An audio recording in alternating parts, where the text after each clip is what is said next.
If it was my wife or my daughter, I will punch the person, whoever, be that close to my wife or my daughter. I think that India can provide great education, great junior education. It's the government's responsibility to get the act right. Why are we actually here? Why are you not just packing your bag and going back? I have one question for you guys. You might drop in the comments. Hello guys, and welcome to beautiful paradise of India. My name is Agnes, this is Josh, my husband, and 2 years ago we took a brave decision to move to India, 2 of us plus 3 of our children. Today's video idea is actually Josh's. He really wanted to express his opinions after 2 years of living here. There are a few things that really bother him and he really wanted to share this with you guys, so if you're ready for it, let's roll with it. So first things first, Josh. What triggered this video? I've been traveling from Delhi to Indore by a train. Usually I take a flight.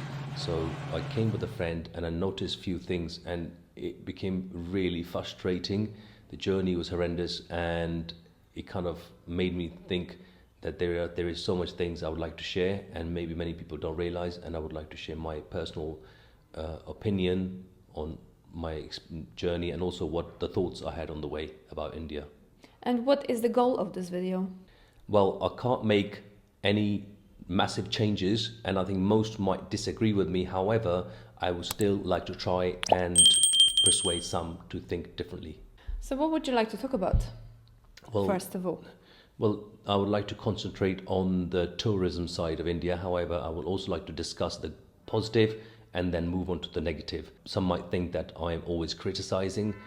It is, I think, to criticize is to grow. India has a growing sector and a failing sector. So if you look at the growing side of India, manufacturing, export doing phenomenally well. India is developing its infrastructure as well, which is a plus side. However, Indian tourism is struggling big times and we travel a lot in India and it is quite frustrating. We are here in India. Main goal is to actually travel, right? To take our children and while we're here, make the most out of it. However, what we notice is sometimes it can be difficult and sometimes we kind of go and spend a lot of money in certain places and we just don't get the experience that we want and we regret going to certain states and certain places. And this is our opinion, while we're living here. So you could imagine what would foreigners feel about this. So what do you think about India and how India is investing into tourism? There has been large investments into tourism. For example, there are many monuments, as you're aware, in Gujarat and some other places as well. I feel that India is actually making the wrong decision when it comes to bringing in tourism. It's not the new things that brings in, it's actually the old thing. India has great history, temples, there are castles and many things which have been neglected in many states. I commend Rajasthan for doing phenomenally great job that preserving their heritage. However, same cannot be said for Madhya Pradesh. So we've been to Mandav and I've seen thousands of years old castles which are falling apart. There are walls standing and they're not looked after at all. It's shame that could be a great tourist point, but it's not been utilized and India's focusing on new buildings rather than old stuff. It almost seems like the current ruling party, if you don't mind me saying, are too focused on their legacy. They want to make something that they say, I made it or we made it, rather than focusing on the history of, preserving, what's already there. And it's not far from us, Madhya Pradesh, Rajwara and Lal Bagh Palace. We visited both places. It's appalling, actually, what we've seen. Well, you don't have to go far. You go to Mandav.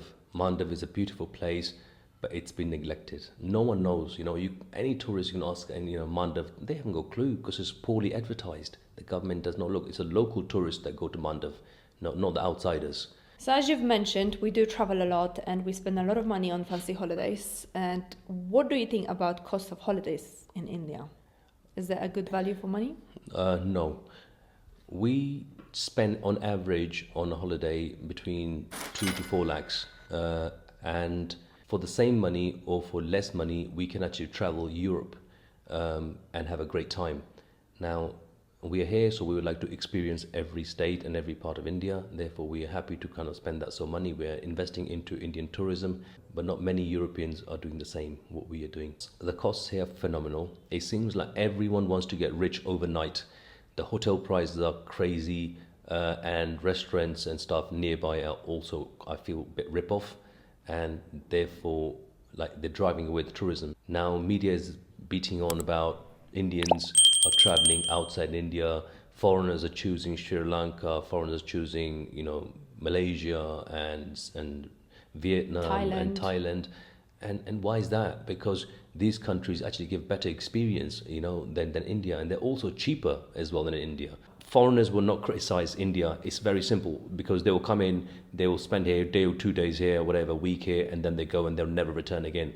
However, we live here, as being Indian, you have to criticize. Now, I'll give you guys, for example, if your house, you have visitors coming to your house. Now, only you will say to your wife, your partner, your children, hey, we got visitors coming up, let's clean up the house. The house will look a bit of a mess. But if you don't clean up your house and you have outsiders coming into your house, they're not going to say to you, hey man, your house is a bit of a shithole, or your house is dirty. They will not say this. They'll come in, they'll walk out of the house, they'll say, man, that guy's house was bad, not clean. Now, this is what's happening within India. We are failing to acknowledge the what's happening, the negative, and everyone is just saying, oh, how great India is, how great we are doing. Media is doing amazing brainwashing the locals. The lower class or the poorer society, I would say, have a lack of education or knowledge on how to behave around tourists, or how to kind of maintain their country. It is making very difficult, not only for foreigners, but for the locals as well. Now, you guys hear about Goa nowadays in the media all the time, how bad Goa is doing on tourism. It's a massive decline, almost 40% of decline in Indian tourism. Why is that? What is Indian government doing to reverse this mess? Now, I personally think that Indian government is not doing enough, and they could do much more.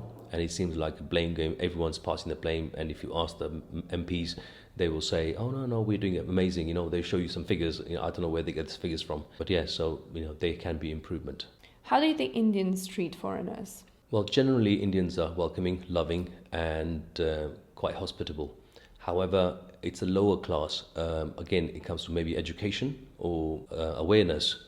So when foreigners come in, it seems like they get bombarded by the lower class. Nowadays, you these chapparis making horrible videos, and somewhat it's a contribution of Bollywood as well as the music industry, even the Punjabi music industry. I'll say the same. Past 15, 20, 30, 40 years ago, European, especially the women, always been portrayed in a bad light in the movies as well as in the Punjabi songs. And nowadays, obviously, the educated, the middle class have traveled outside. They go to Europe or America. They see it is not the case. What was shown to them, and they come back and they understand. However, the poor don't go outside India, let alone, they don't go outside the city, let alone going outside India. So they don't know exactly what it is. They have this perception of that. Western women are quite easy. And then their culture is not very good, and we are everything better. Yeah, it's just all this thing. So I think that there should be a bit more the media, the Bollywood industry or the music industry or the government can do to enlighten about foreigners. We must behave differently. India must behave differently towards foreigners. We say that Mehman is Bhagwan. Someone's coming to the house, so you treat them with respect. India is our house. As someone coming from outside, doesn't matter if they're from Africa or they're from China or if they're from Europe, they're our guests. We should treat them with respect. We should present our house in a cleaner way, so they come in, they enjoy their stay, and they leave. They should take back positive, not the negative. There are a few YouTubers out there who talk about foreigners. I'm talking about not Indians, who talk about India is great, how people, how Westerners got it wrong. I don't really agree with them. These guys in for money, they'll make their money and they'll leave. They have their French passport, they have the British passport, they have the American passport. Anything happens, they'll pack their bags and leave. However, the local Indians don't have that choice.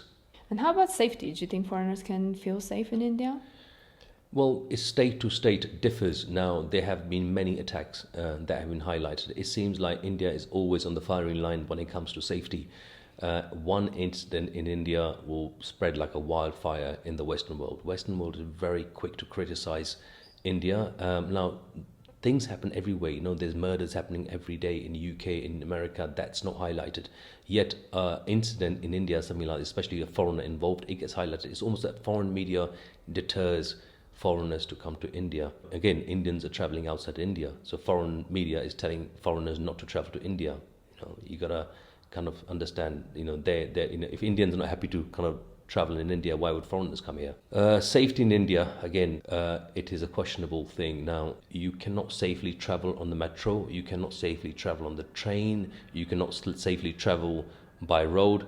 I'll give you an example of road safety in India. A new highway, expressway have been laid from Gurgaon towards Kota. Now, before the opening, due to the rain, the road collapsed. It literally collapsed, and now it's been a year behind, so they had to rebuild the road. I don't know if it's corruption, poor material, whatever it is. It's a brand new highway road, express 1 year delayed, and now they patched it up. I've driven on that road. It is a horrible experience. That road just been opened, and I reckon another 4 months and it will be a disaster. Yeah, it will have potholes.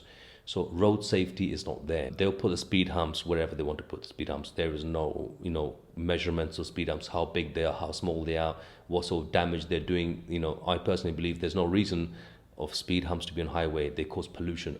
Heavily loaded, overloaded trucks are having to slow down on a speed hump, for no reason, and then again to accelerate, obviously using more fuel, causing more pollution. And then come to the train safety now. I was on Delhi Metro, in a queue waiting to get a ticket. It was a horrendous experience. There is no queue system.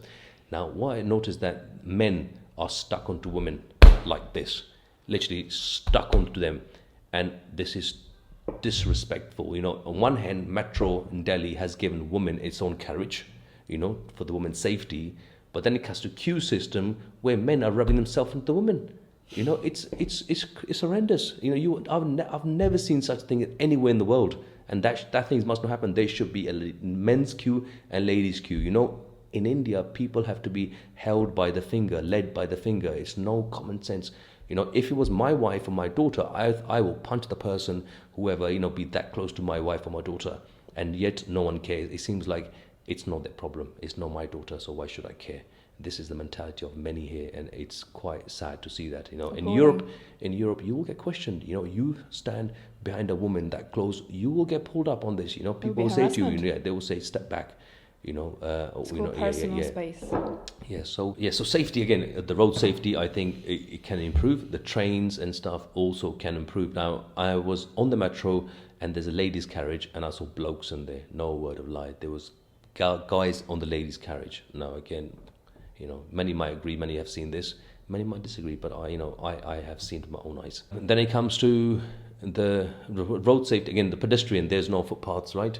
Like if you want to walk from here to 10 shops down, you have to cross the busy road. There are no footpaths.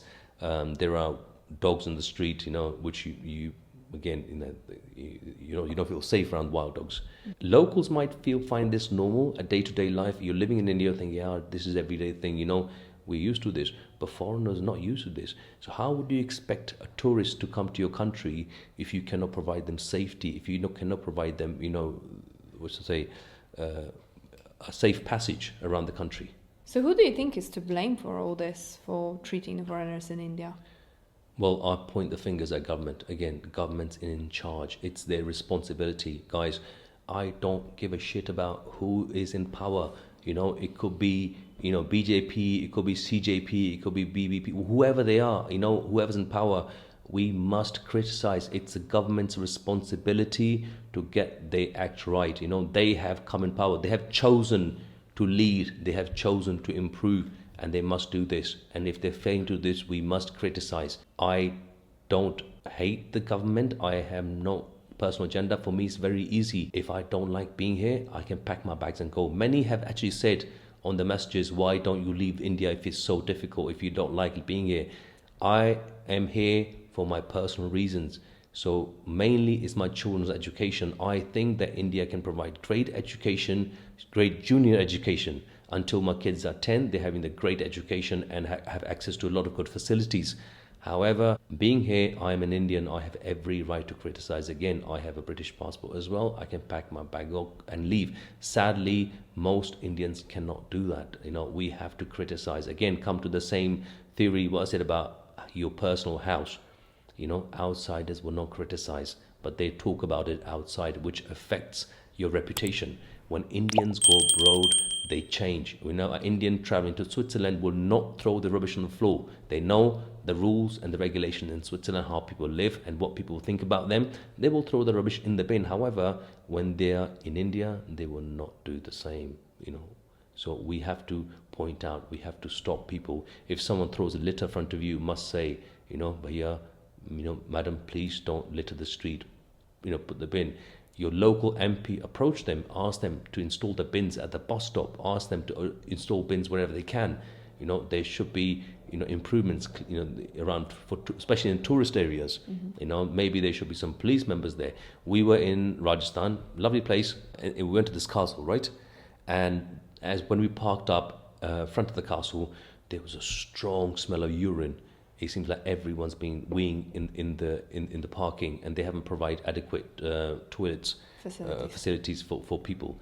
Now, so people choose to wee on the walls. Now, I was with my friend, and he got upset with someone who was just about to wee. He stopped him, saying, "You better not wee here." And the guy pulled up his pants and walked off. Now, he later went to the police. There's 3 police members just behind the ticket booth inside the castle. And we stood there and we explained, and he was like, you guys must do something about this. You should, arrest them, or you should put someone out there. And the policeman's answer was like, what can I do? Go and complain at the police station. It was ridiculous. No one wants to take responsibility. Everyone just passed the buck. Okay, you have to touch on to the reasons why we're actually here. But after all this, that you feeling so much criticism and you feel so much things needs to be improved, why are we actually here? Why are you not just packing your bag and going back? Well, again, the reason I'm here is my children. Now, it's cheaper for us to be in India, number one. And number two, I believe the education in India for my children is much better. Number three, I can give my children exposure to my culture and my tradition the best, being in India than being in Europe. So these are the personal reasons I'm here. And I would like my children to learn the good stuff from India and my tradition and my culture. Once my children are in class 9, class 10, about to go to higher education, we will go back to London or Europe and resume their higher education in Europe. We have a daughter who is now past 10. So what's going to happen to her? Is she going to be carry on education here? Yeah, so our daughter is now doing board exams, and she has chosen to do her class 11, class 12 and a university in UK. After board exams, she is going back to UK for her further education. I think that it is the best place for higher education because you have access to the top universities, the top colleges, top equipment.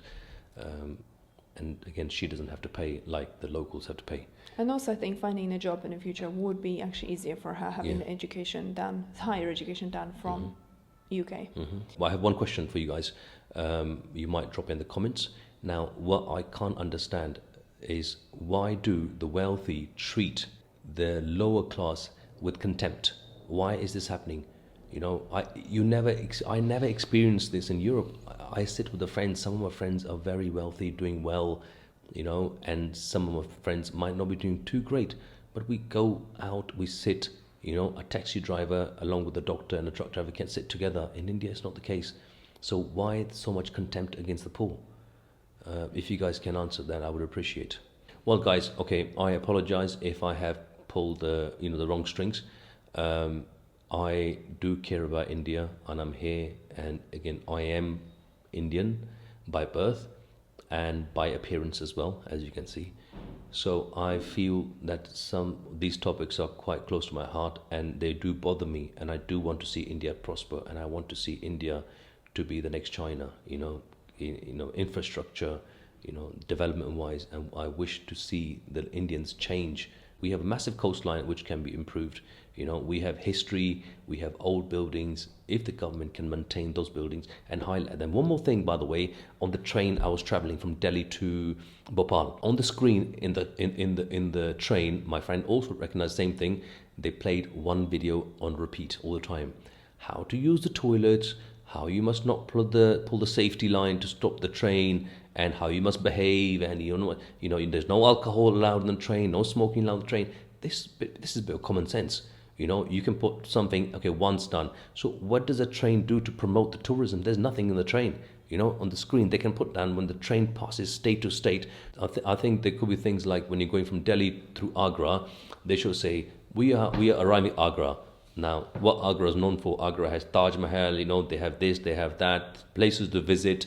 Now, people are traveling in the train. You know, they should be intrigued, and there should be things encouraged. Right? So each stop, the train stops, there should be something before the stop. This is what the state has to offer. So people can again, you know, go next time, say, oh, you know, great, we should go check this place out. And, you know, that way the locals get the money and the tourism improves. Okay, so I think in this video we have kind of demonstrated that we are still wanting to stay in India. We have done a video previously where we talked about how we're planning to leave. This has changed ever since. And so why has it changed? So, yeah, why has it changed? Why has it changed? Because our priorities has changed. Now, there was time where we want to make money and we think we're young, we can still make money, we have time, we should grow. And then came another question that if we to leave, what will happen to our children's future and education? So financially, we are pretty secure. We don't need to work and we can still survive. So we have decided that we will divert our attention, our full focus, and we will give our children the best opportunity and best start in life we can.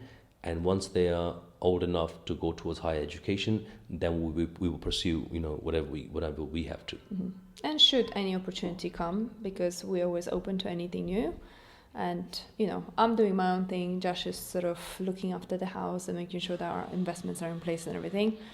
And while we're still here, we want to carry on enjoying as much as free time as possible with our children, traveling, exploring India. So we have decided we'll stay here a little longer, and hopefully if we get business opportunity, we might pursue. Mm-hmm. But we will make the whole video about our actual future plans. So if you're looking forward to this, please stay tuned and don't forget to put all the comments below. And again, apologies if I have said anything wrong. And we'll see you guys soon. And if you're interested to see any other videos from our library, I will link some of them in the next video for you to watch. Thank you.